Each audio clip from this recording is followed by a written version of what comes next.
உண்டு, நரசிம்மனுக்கு உண்டு, ராமனுக்கு உண்டு, கண்ணனுக்கு உண்டு, மத்ஸ்யமூர்த்திக்கு உண்டு, கூர்மமூர்த்தி கொண்டு, பூவராகனுக்கு உண்டு. எல்லா அவதாரத்துக்கும் திருநாமங்களை விடாம சொல்லியிருக்கார். எங்கெங்கேன்னு மட்டும் சொல்றேன், ஞாபகம் வச்சுங்கோ. ஏன்னா அதனுடைய அர்த்தத்தை சொல்றதுக்காக அடியே இப்ப வரல.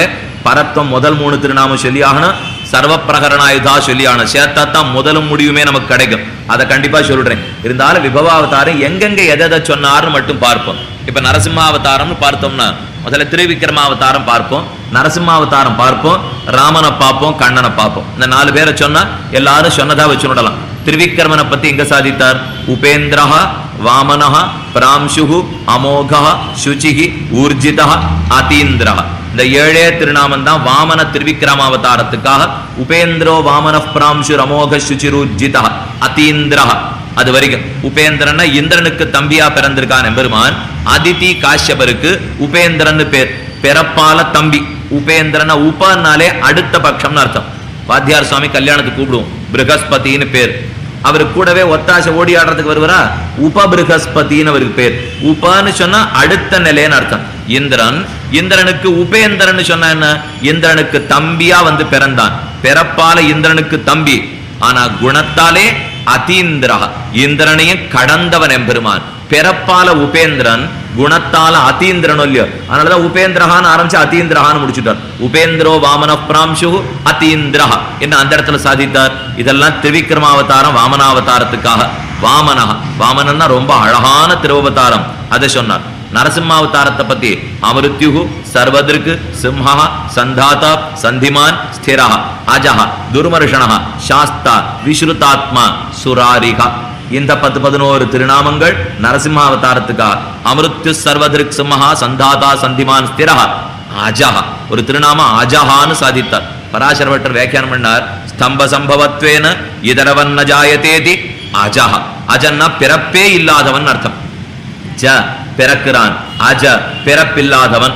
நரசிம்மாவதாரம்ங்கிறதே பிறந்த அவதாரம் தானே, அதை போய் பிறப்பில்லாதவன் நேர சொல்றாரே, இது உண்மையான நமக்கு சந்தேகம் வரும். பட்டர சமாதானம் சொன்னார், உலகத்து குழந்தைகளை போல பிறப்பில்லாதவன். ஏன்னா உலகத்து குழந்தை எது தூண்ல இருந்து வந்து பிறக்கிறது, பிறந்தான்ங்கிறது உண்மை. ஆனா தூண்ல பிறந்தபடியாலே பிறவாதவன்கிறது உண்மை. ஸ்தம்ப சம்பவத்வேன, ஸ்தம்பத்தில பிறந்து இதரவன்ன ஜாயத்தே, மத்தவத்தை போல பிறக்காதபடியாலே அவனுக்கு அஜஹான்னு திருநாமம். அஜோ துர்மர்ஷண சாஸ்தா விஸ்ருதாத்மா சுராரிகா. இதெல்லாம் நரசிம்மாவதாரத்துக்காக. மேலே அழகா சாதித்தார் தானு கிருஷ்ணாவதாரத்துக்காக. வசுகு வசுமனாக சத்யா வசுப்ரதா வசுப்ரதா வாசுதேவா வசுர்வசுமனாகவிகி. கிட்டத்தட்ட 70 திருநாமத்துக்கு மேலே கிருஷ்ணாவதாரத்துக்கு அமைத்து பாடினார். எல்லா சேட்டித்தத்தையும் கிருஷ்ணாவதாரத்தை பத்தி மொத்தத்தையும் அதுல சொல்லிட்டார் அந்த இடத்துல. அதே போல ராமனுக்கு பாடினார். பரர்த்தி பரமஸ்பட்டா துஷ்ட புட்ட சுபேக்ஷணா ராமோ விராமோ விரதோ மார்கோ நேயோ நயோனய வீரசக்திமதாம் சிரேஷ்டா. அதெல்லாம் ராமாவதாரத்துக்காக திருநாமம். பரர்த்தி பரமஸ்பட்டா, ராமாவதாரத்துல தான் தன் மேன்மை அத்தனை ஸ்பஷ்டமா வெளியில தெரியுமா. அவர் எத்தனை தான் குறைச்சிக்கணும்னு பார்த்தாலும் அவரால் மறைச்சிக்கவே முடியாது. ராமன் முடிஞ்ச அளவுக்கு தன் மேன்மையை மறைச்சிக்கணும்னு பார்த்தாலும் இல்லையோ, மறைக்கிறதுக்கு அவரால் முடியவே முடியாது. அத்தனை பீரிட்டு வெளியில வந்துருமா. அந்த மாதிரி பீரிட்ட இடம் எங்கேன்னு கேட்டார். ஜட்டாயு மகாராஜரை பார்த்து நீ மோட்சத்துக்கு போனான். உடனே சந்தேகம், கூறத்தாழ்வான்கிறத விசாரித்தார். நன்னா அழுதே, உனக்கு ராஜ்யம் கிடையாதுன்னு சொன்னாலா. சீத்தையை அழைச்சிட்டு காட்டுக்கு போனேன். காட்டுக்கு போன உடனே சூர்பனகை எல்லாம் வந்து கேட்டாளா. நன்னா சண்டை போட்டே கரதூஷணாதிகளோட. சீத்தையை தூக்கிட்டு போயிட்டானா. கல்லே கண்டாயா, மரமே கண்டாயா, மலையே கண்டாயா, நன்னா அழுதுண்டு போட. ஒன்னும் தெரியாத ஒரு குரங்கு காலில் சுக்ரீவன் காலில் விழுந்தேன். நன்னாவே நடிச்சு விட்ட ராமானி, ஒன்னும் குறவே வைக்கல. ஒரு இடத்துல இல்லை இல்லேன்னு அழுகை நன்னா அழுதே, சிரிப்பு நன்னா அழுதே, எல்லாம் நன்னா பண்ணிவிட்டேன். ஒண்ணு நீ மனுஷன்கிறத மறந்து போயிட்ட பத்தியா. இந்த ஜட்டாயுவுக்கு சம்ஸ்காரத்தை முடித்து கச்சலோகா அனுத்தமான், நான் சொல்றேன் மோட்சத்துக்கு போ அப்படின்னு சொல்லிட்டான் ராமன். ஆஹா, எல்லா வேஷமும் கலைஞ்சு கொடுத்துக்கோ. இத்தனை நாள் வேஷத்தை ஒழுங்காத்தானே போடணும் வந்தான். இதே வேஷத்தை அங்கேயும் போட்டுக்கணுமா வேண்டாமா. சபரியை பார்த்தா மோட்சத்துக்கு போகணுட்டான், ஜட்டாயை பார்த்தா மோட்சத்துக்கு போகணுட்டான். உள்ள இருக்கிறது வெளியில வந்தே தீரும். நான் என்னதான் வேஷம் போட்டுக்கணும்னு பார்த்தாலும் பராத்பரம் புருஷமுபைதி திவ்யம், மோட்ச பிரதத்துவம் கையிலேயே இருக்கு எம்பெருமானுக்கு. இருக்கிற மோட்சத்தை ஒரு அடியவனை பார்த்தா மறக்கிறதுக்கு எம்பெருமானால முடியாது. இப்பேற்பட்ட பாகவதன் கிடைத்தானே, ஆனந்தத்தில் அடுத்த நிமிஷம் மோட்சத்தை கொடுத்துட்டான். ஆக இந்த இடத்துல எல்லாம் தானே நாடகத்தை சரியா நடிக்க தெரியாது. அதைத்தான் பரமஸ்பட்டகான்னார். ரமா, நீ எத்தனை மறைச்சுக்கணும்னு பார்த்தாலும் உன்னால முடியாம தானே பேரிட்டு வெளியில வந்துடுறது பாரு. ஒரு ஆசை, ஒரு எம்பெருமானுக்கு ஒரு குணம் இருந்ததுன்னா அதை மறைக்கவே முடியாதவனாலே பரமமா ஸ்பட்டமா காட்டிடுவான். பரமஸ்பட்டா துட்ட புட்ட சுபேக்ஷணா ராமஹா விராமஹா. ராமன் ராமயதி அபிராமேண பபுஷா தஸ்ய சோதிதா. ராமஹான்னாலே அழகன்னு அர்த்தம். ரமயதீதி ராமஹா, பார்க்கிறவாளுக்கெல்லாம் ஆனந்தத்தை கொடுக்குறானோ இல்லையோ, ரமயதீதி ராமஹா. சம்ஸ்கிருதம் வாசியவாளா இருந்தா ஒன்னே ஒண்ணு அவர்களுக்கு சொல்லிக்கிறேன். 1000 திருநாமங்கள் இருக்கும் இல்லையோ, விஸ்வம்ங்கிறதுலேருந்து ஆரம்பிச்சோம்னா வேஷநாத் விஸ்வமித்யாகு, விஸ்வம்ங்கிறதுக்கு அர்த்தம் சொல்லுவா. விஷ்ணுன்னு ஆரம்பிச்சோம்னா விஷ்ணு வேவேட்டி வியாப்தவ், வியாபிக்கிறபடியாலே விஷ்ணுன்னு சொல்லுவா. வஷட்காரஹா சர்வ நியந்தா அத்தஹா வஷட்காரஹா, நியந்திருத்வத்தாலேன்னு சொல்லுவா. இதே போல ஒரு வரி சம்ஸ்கிருதத்துல விக்கிரகம் சொல்றது வியுத்பத்தி சொல்றதுன்னு சொல்லுவா. ஒரு சப்தத்தினுடைய அர்த்தத்தை நேர தெரிஞ்சுக்கணும்னா அதுக்கு சம்ஸ்கிருத பாஷை மட்டும்தான் வழி. மற்ற எந்த பாஷையிலும் சொல்லா இருக்குமே தவிர அந்த சொல்லு ஏன் பிறந்ததுன்னு சொல்றது ரொம்ப காட்டும். ஆனா சம்ஸ்கிருதத்துல அப்படி கிடையாது. இப்ப விஸ்வம்னு பார்க்க போறோம். விஷ்ணு வேவேட்டி வேஷநாத் விஸ்வமித்யாகு, எல்லா இடத்திலையும் பறந்து விரிந்து குணங்களை காட்டுகிறபடியால் விஸ்வம். விஷ்ணு விஷ்ணுன்னா விஷ்ணு வியாப்தவுன்னு தாத்து, எல்லா இடத்திலையும் நீக்கமர நிறைந்திருக்கிறபடியால் விஷ்ணுன்னு திருநாமம். அதே போல இங்கே இப்ப பார்த்தோம்னா பரமஸ்பட்டா ராமஹ, ராமஹன்னா ரமயதீதி ராமஹ, ஆனந்தத்தை கொடுக்கிறான் ராமன் சொல்றோமா. கொஞ்சம் ஒரு புஸ்தகத்தை எடுத்து கையில வச்சிருந்து பராசர பட்டருடைய வியாக்கியானத்தையோ சங்கர பாஷ்யத்தையோ எடுத்துட்டோம்னா சப்தத்தை எப்படி பிரிச்சிருக்காருன்னு தெரியும். ஒரே ஒரு வரி தான், 1000 திருநாமத்துக்கு 1000 வரி தான். அதை மட்டும் கிடு கிடு கிடு கிடு கிடுன்னு மனப்பாடம் பண்ணி வச்சுட்டோம்னா கொஞ்சம் கவலையே படாத மனப்பாடம் பண்ணும். சில விஷயம்லாம் இந்த சின்ன வயசுல தட்டு தட்டு தட்டு தட்டுன்னு தட்டி குழந்தைகள் மனப்பாடம் பண்ணும். அந்த மாதிரி தட்டினாத்தான் சிலதெல்லாம் நிற்குமே தவிர காலக்ஷேபம் பண்ணே அர்த்தம் பண்ணேங்கிறதெல்லாம் அப்புறம்.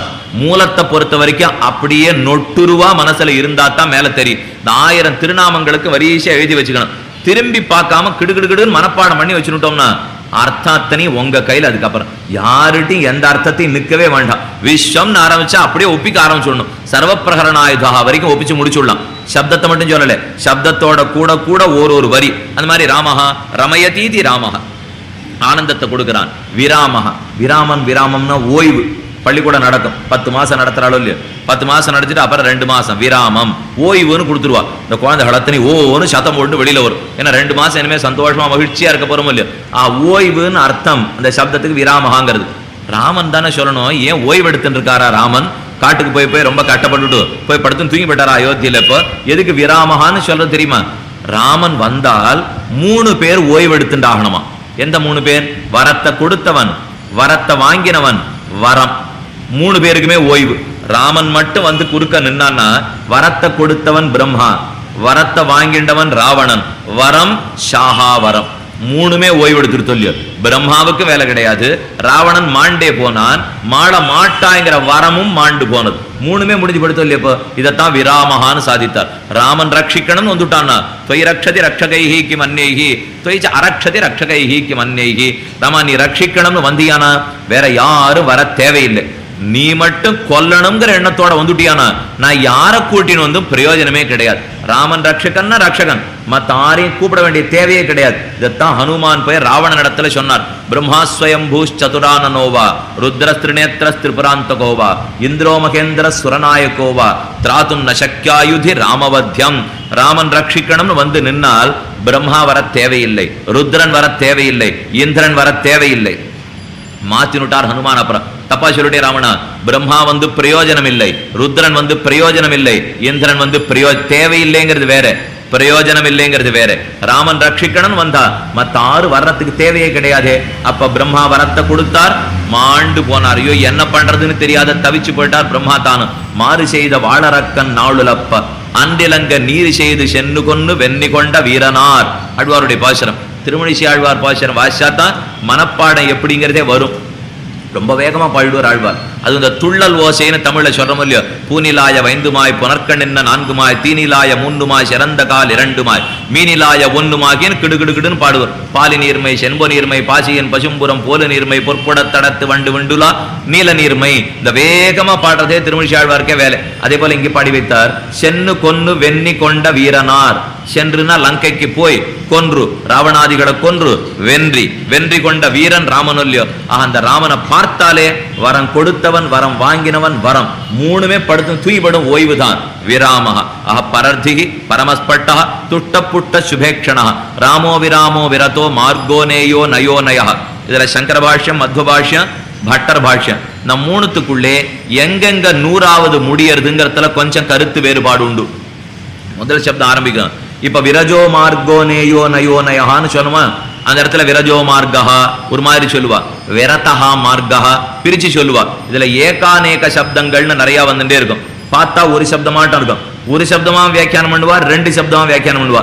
இந்த மாதிரி பண்றது உண்டு. பார்த்தா 2 சப்தமாட்டம் இருக்கும், ஆனா அதை ஒரே அர்த்தமா வியாக்கியானம் பண்ணிட்டு போடுவா. இதுக்கு ஏக சப்தம்னு பேர். ஏகாநேக திருநாமங்கள் உண்டு, ஏகமான திருநாமங்கள் உண்டு. இப்ப பார்ப்போமே, சாஸ்வத சிவஹா, சாஸ்வத ஸ்தானுகு, அது ஒரு ஹவிர் ஹரிஹி, இந்த மாதிரி திருநாமங்கள்லாம் வந்ததுன்னா இது 2ஆ 1ஆ 2ஆ 1ஆன்னு பார்த்துட்டே இருக்கணும். இது பிரிக்கிறதுலாம் கொஞ்சம் அபிப்பிராய பேதங்கள் உண்டு. சப்தம் அதே தான், பெருமாள் அவனே தான். அதுல யாருக்கும் பேதமே கிடையாது. கொஞ்சம் இப்படி பிரிக்கணும், அவள்லாம் வித்வான்கள், இந்த விசாரம் பண்ணியே அவளுக்கு பழக்கம். அதனால இப்படி பிரிக்கணுமா அப்படி பிரிக்கணுமான்னு பார்த்துட்டே இருப்பாப்ப.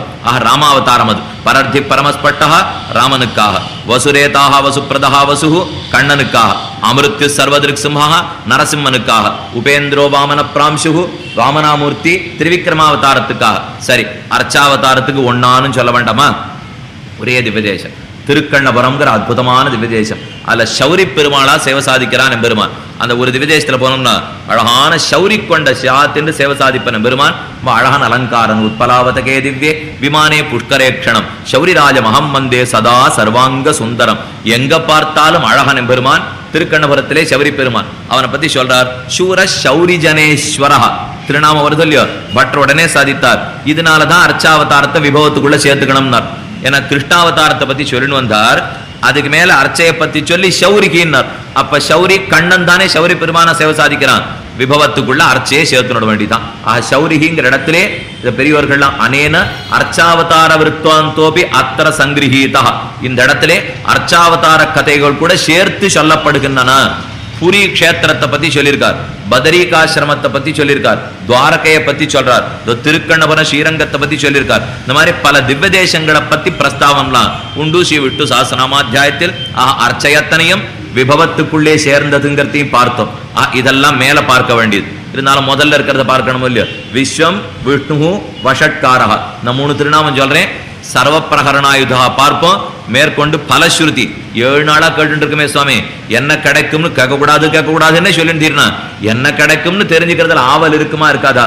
மறுபடியும் சொல்றேன், கண்டிப்பா கிடைக்கும்.